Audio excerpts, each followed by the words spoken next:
Hello students, welcome back. You might have noticed your classmate suffering from common cold while you were sitting near to the person. During class lecture time, that person might continue to sneeze or cough, and after a day or two, some of the students who were sitting far away from the sneezing person get infected. But you are no way affected even though you were sitting close to the person. What could be the reason? The reason is your immunity is really high. Your body has the capacity to defend itself from the infectious agents with the help of immune system. This overall ability of the host to fight the disease-causing organisms conferred by the immune system is called immunity. Immunity is of two types, innate immunity and acquired immunity. Innate immunity is non-specific type of immunity. That means it repels all the microorganisms equally, not particular for a specific type of invading organisms. You might be familiar with the word antigen. Any substance that forces our body to activate an immune response is called an antigen. Our body activates its immune response when the microorganisms enter our body, and hence we can call the microorganisms as antigens. Innate immunity is activated against all antigens. Acquired immunity are activated against a particular type of invaders. Let's learn each of these in detail. Innate immunity is the natural immunity of our body. It is a non-specific type of immunity that is present from the time of birth. Innate immunity is accomplished by providing barriers to the antigens or foreign agents and thereby restrict their entry into our body. Innate immunity consists of four types of barriers: physical, physiological, cellular and cytokine barriers. Let's see physical barriers. Skin acts as a main barrier that prevents the entry of microorganisms. Lysozyme is an enzyme present in the skin. Lysozyme has the capacity to dissolve some of the bacterial cell walls and thereby giving protection against microorganisms. We all are aware that our respiratory system is lined by mucous membrane. Microorganisms tend to stick to this lining, and lysozyme present in the mucous membrane will destroy all these organisms. Let's see physiological barriers. The acidity of the stomach kills many bacteria present in the food. Similarly, the saliva and urogenital tract also give protection against invaders. Tears contain lysozyme which kills microorganisms. In cellular barriers, there are certain types of WBC present in our body that save us from the microorganisms. Some of them are polymorphonuclear leukocytes or neutrophils, monocyte, natural killer cell and macrophage. Neutrophils contain granules with enzymes like lysozyme and other hydrolytic enzymes that are released during infections. Monocyte is a kind of phagocytic cell. Phagocytic cell means a type of cell that is capable of engulfing the bacteria and other antigens. Natural killer cell do not attack invading organisms directly, but it will destroy the cancer cells and cells that are infected with viruses. Macrophages develop in the bone marrow from monocytes. Macrophages also have the ability to phagocyte or engulf and destroy microorganisms. Let's see cytokine barriers. When a virus enters a cell in our body, it releases its genetic material and makes its own copies. Here you can see a virus is invading into a cell. The virus has a protein coat around it called capsid. Once inside the cell, the capsid gets disintegrated and viral DNA comes out. The viral DNA gets into the nucleus and makes its own copies, and the cell will die. When a virus infects a cell, that cell releases some proteins called interferons. These interferons will not destroy the viral genome. However, they will get attached to the receptors present in the neighboring cells. Once this attachment happens, some viral inhibiting proteins will produce inside the neighboring cell. Even though the virus will succeed in entering the cells that contain inhibiting proteins, they cannot multiply inside the cell. The viral inhibiting proteins will kill them. Let's learn about acquired immunity. There are two types of acquired immune response: antibody mediated or humoral immunity and cell mediated immunity. There are special kinds of cells called B cells and T cells. B cells activate humoral immunity, whereas T cells activate cell-mediated immunity. Whenever body encounters a pathogen for first time, it produces an immune response in our body called primary immune response, which is not so effective. But our body has a memory of this attack. When the same pathogen again invade our body, the secondary immune response will be fast and highly intensified. This primary and secondary immune response is carried out by B lymphocytes and T lymphocytes. B lymphocytes develop from the stem cells in bone marrow. B lymphocytes produce an army of proteins in response to a pathogen in our blood. These proteins are called antibodies that fight against the pathogen. T cells do not produce any antibody by their own, but they will activate the B cells to produce antibodies. B cells are of different types, each able to recognize a particular antigen. When a T cell gets bind to the B cell, it becomes activated and produce an army of antibodies that are specific to the antigen and are released into the blood. These antibodies bind to the antigens and mark them so that macrophages come and engulf these pathogens. Each antibody has 4 peptide chains. A peptide is a short chain of amino acids. The amino acids in a peptide are connected to one another in a sequence of bonds called peptide bonds. There are 2 small chains called light chain and 2 long chains called heavy chains. Hence, antibody is represented as H2L2, 2 light chains and 2 heavy chains.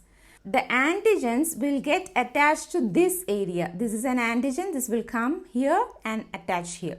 Different types of antibodies are produced in our body: IgA, IgM, IgE and IgG.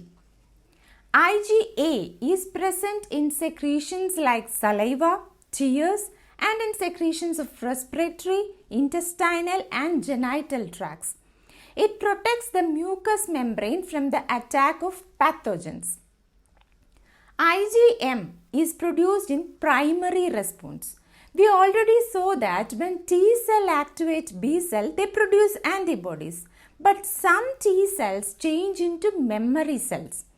IgM is present on the surface of these memory cells. This will recognize the same pathogens if they enter again, and the immune response will be in a faster rate.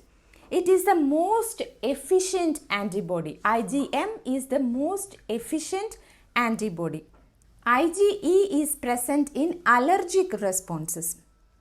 IgG is predominant antibody in secondary responses and constitutes an important defense against bacteria and viruses. It is the only antibody that can cross placenta and is therefore abundant in newborns. The immune response that involves antibodies is called antibody-mediated immunity. Because these antibodies are found in the blood, the response is also called humoral immune response. Humoral means something related to body fluids. The second type of immune response is called cell-mediated immune response. Antibody-mediated immunity is most important in fighting disorders caused by toxins and in microbial and viral infections. However, in most microbial infections, it is the cell-mediated immunity that imparts resistance and aids in recovery with the cooperation of antibodies. T lymphocytes mediates cell-mediated immunity. If some organs in our body stop functioning like heart, liver or kidneys, the only chance to save the patient's life is to transplant that particular organ. You might have heard about patients looking for donors. Have you ever wondered why these organs cannot be taken from anybody? The reason is immune system. Any substance which is not taken from our own body is considered as a foreign material by the immune system, and it activates cell-mediated immunity and will kill all the cells in the new organ. This is called graft rejection. Graft rejection occurs when the recipient's immune system attacks the donated graft and begins destroying the transplanted tissue or organ. That is why it is very important to match the tissue and blood group before any transplantations. Even though the tissue and blood group matches, the recipients have to take immunosuppressants throughout their life. Acquired immunity can be of two types, active and passive immunity. Let's learn about active immunity. Active immunity is induced after the contact with a foreign antigen. When a foreign material enters our body, whether it is in the form of living, dead or any proteins, it will induce the production of antibodies. This type of immunity is called active immunity. The advantage of active immunity is that it will give long-term resistance. The disadvantage includes slow onset of resistance. Slow onset of resistance means the body will take some time to fight against the antigen, as the production of antibodies will take time. Vaccination will induce active immunity. When ready-made antibodies are directly given to protect the body against foreign antigens, it is called passive immunity. Ready-made antibodies mean those antibodies which are already produced in another host. These ready-made antibodies from that host is transmitted into the patient. The passive administration of antibodies against bacteria makes immediately available antitoxins in the body to neutralize the toxins that enter patient's body. The advantage of passive immunity is that availability of large amount of antibodies within a short time. The disadvantage is the short lifespan of the antibodies. The yellowish fluid colostrum secreted by a mother during the initial stages of lactation contains abundance of IgE antibodies. This will protect the infant from infections. We already learned that fetus get IgG antibodies from mother's body through placenta. These are the examples of passive immunity. In vaccination, we inject some proteins of a pathogen or inactivated or dead pathogen to a person's body, which are not strong enough to cause disease. But these antigens will induce the production of antibodies against these antigens. These vaccines will also induce the production of memory B and T cells in the body. When the person gets the actual infection, these memory B and T cells, which are already present in the body, will fight against the antigens in a faster way. Not only that, more and more antibodies are produced as well. Thus, the person can fight against the disease with the help of vaccines. If a person is infected with some deadly microorganisms, then we need quick response to that antigen. In those scenarios, we need to directly inject preformed antibodies or antitoxins. Preformed antibodies are derived from the blood serum of a previously infected person or animal. Antitoxin is an antibody that is capable of neutralizing the specific toxin.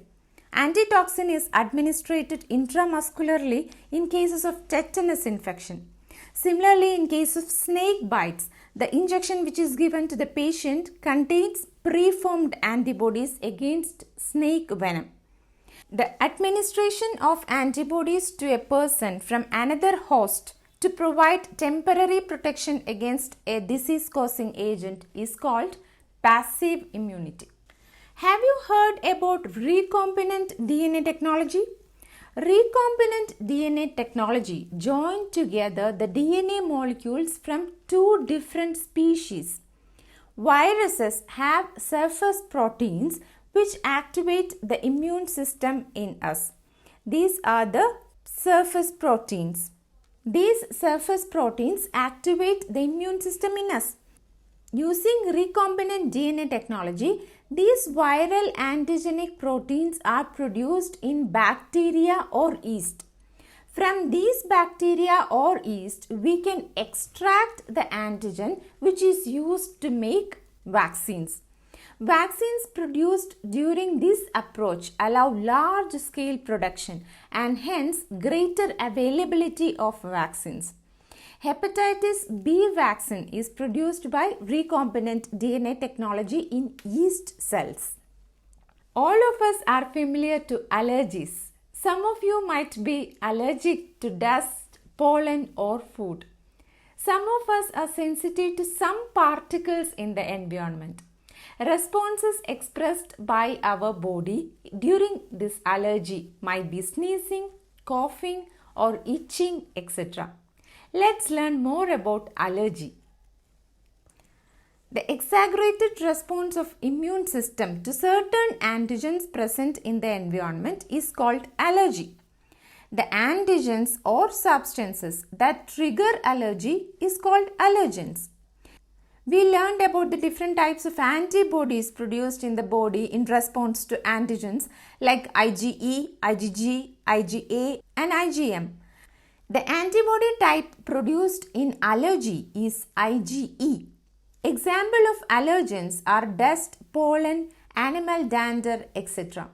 Symptoms of allergy includes sneezing, watery eyes, running nose and difficulty in breathing. Allergy is due to the release of chemicals from mast cells. Mast cells are a type of white blood cell that is found in connective tissues all through the body, especially under the skin, near the blood vessels and lymph vessels, in nerves and in lungs and intestine. They contain granules rich in histamine and serotonin. Allergic symptoms are happening due to the release of histamine and serotonin by mast cells. For determining the cause of allergy, the patient is exposed to or injected with very small doses of possible allergens and the reactions are studied. Due to modern lifestyle, more people are prone to allergies. The immune system of all higher vertebrates, including humans, have the ability to differentiate between foreign organisms or molecules and safe cells. But due to some genetic disorders or unknown reasons, in some persons, the body's immune system attacks its own cells. This results in the damage to the cells and tissues in our body, and these diseases are known as autoimmune diseases. Rheumatoid arthritis is an autoimmune disease. Now let's learn about the immune system in the body.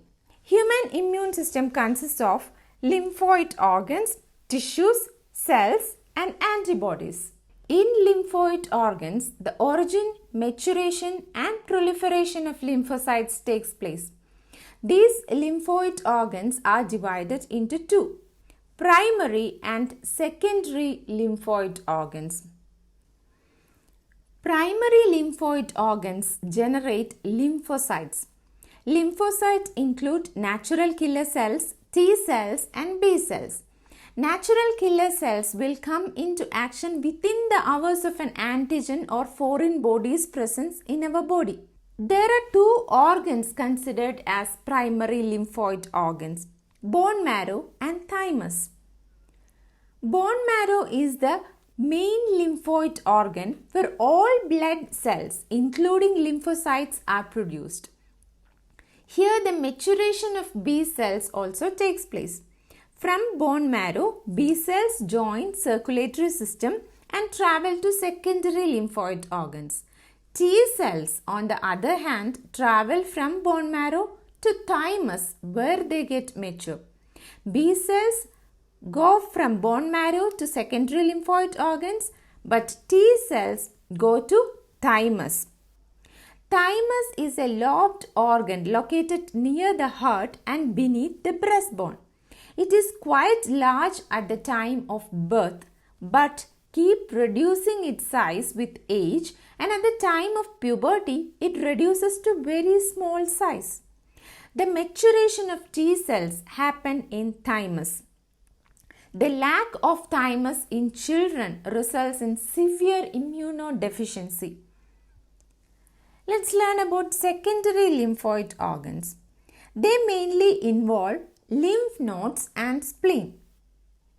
Lymph nodes are small bean-shaped masses of lymphoid tissue enclosed by a capsule of connective tissue.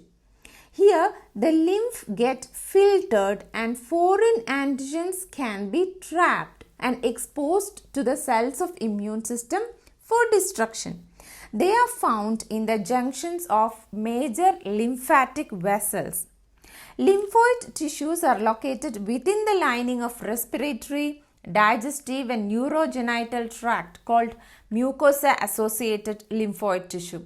It constitutes about 50% of major lymphoid tissue in human body. Spleen is a large bean-shaped organ. It is located on the left side of the abdominal cavity under the diaphragm. When the blood enters the spleen, the microorganisms are attacked by special cells called macrophages. Spleen filters the blood.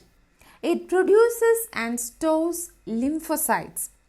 Spleen serves to remove foreign material from the blood, and it initiates the immune reaction, results in the production of antibodies. That's it about immunity. If you like this video, please share it with your friends. If you have any queries, put it in the comment box. Thank you.